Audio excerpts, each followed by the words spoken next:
হযরত আনাস রাদিয়াল্লাহু তাআলা আনহু হইতে বর্ণিত, তিনি বলেন, নবী সাল্লাল্লাহু আলাইহি সাল্লামের নিকটে বাইরান হইতে কিছু সম্পদ এলো। তিনি বললেন, এগুলো মসজিদে রেখে দাও। আল্লাহ রসুল সাল্লাল্লাহু আলাইহি সাল্লাম এই যাবৎ যত সম্পদ আনা হয়েছে তার মধ্যে এই সম্পদ ছিল পরিমাণে সবচেয়ে বেশি।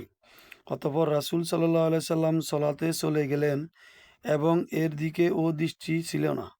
সলাৎ শেষ করে তিনি এসে সম্পদের নিকট গিয়ে বসলেন। তিনি ও যাকে দেখলেন কিছু সম্পদ দিয়ে দিলেন। ইতিমধ্যে আব্বাস রাদিয়াল্লাহু তাআলা আনহু এসে বললেন, হে আল্লাহ রাসূল সাল্লাল্লাহু আলাইহি সাল্লাম, আমাকেও কিছু দিন, কারণ আমি ও নিজের আকিলের এই দুইজনের বদরের যুদ্ধের মুসলমানদের কয়েদি ছিলেন, পক্ষ হইতে মুক্তিপণ ও দিয়েছি। আল্লাহ রসুল সাল্লাল্লাহু আলাইহি সাল্লাম তাকে বললেন, নিয়ে যান। তিনি তা ও কাপড়ে ভরে নিলেন। অতঃপর তা ও উঠাতে চেষ্টা করলেন, কিন্তু পারলেন না।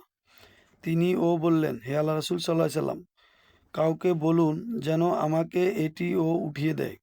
তিনি বললেন, না। ইবনে আব্বাস রাদিয়াল্লাহু তাআলা আনহু বললেন, তাহলে আপনি নিজে তা ও তুলে দিন। তিনি বললেন, না।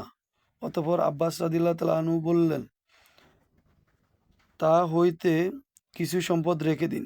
অতঃপর পুনরায় তা ও তুলতে চেষ্টা করলেন। এইবার ও তুলতে না পেরে তিনি বললেন, হে আল্লাহ রসুল সাল্লাল্লাহু আলাইহি সাল্লাম, কাউকে আদেশ করুন যেন আমাকে তুলে দেয়। তিনি বললেন, না। আব্বাস রাদিয়াল্লাহু তাআলা আনহু বললেন, তাহলে আপনি আমাকে তুলে দিন। তিনি বললেন, না। অতঃপর রাসূল সাল্লাল্লাহু আলাইহি সাল্লাম আরও কিছু সম্পদ নামিয়ে রাখলেন। এবার তিনি উঠাতে পারলেন এবং নিজের কাঁধে তুলে ও নিয়ে বেরিয়ে গেলেন। রাসূল সাল্লাল্লাহু আলাইহি সাল্লাম এই লোভ দেখে এত বিস্মিত হয়েছিল যে তিনি ও আব্বাসের দিকে তাকিয়ে থাকতে যতক্ষণ না তিনি ও চোখের আড়াল হইলেন। রাসূল সাল্লাল্লাহু আলাইহি সাল্লাম সেখানে একটি ও দিরহাম অবশিষ্ট পর্যন্ত উঠাইলেন না। হাদিসটি সহিহ বুখারীতে 3049, 3165 নম্বর রয়েছে এবং 421 নম্বরে রয়েছে। 417 নম্বর হাদিস, সহিহ বুখারীর হাদিস।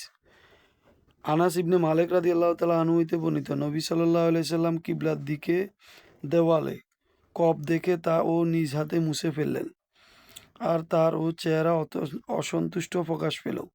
যে কারণে তার ও চেহারা অসন্তুষ্ট প্রকাশ পেল এবং এর প্রতি তারও ক্ষোভও প্রকাশ পেল।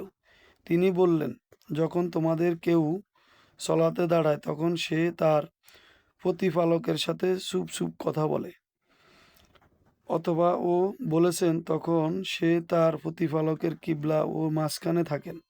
কাজে সে যেন কিবলার দিকে থুতু না ফেলে, বরং প্রয়োজনে তার বাম দিকে বা পায়ের নিচে ফেলবে।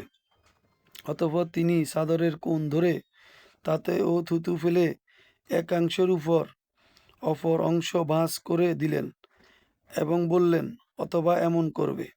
হাদিসটি সহিহ বুখারীতে 417 এবং 241 নম্বরে রয়েছে।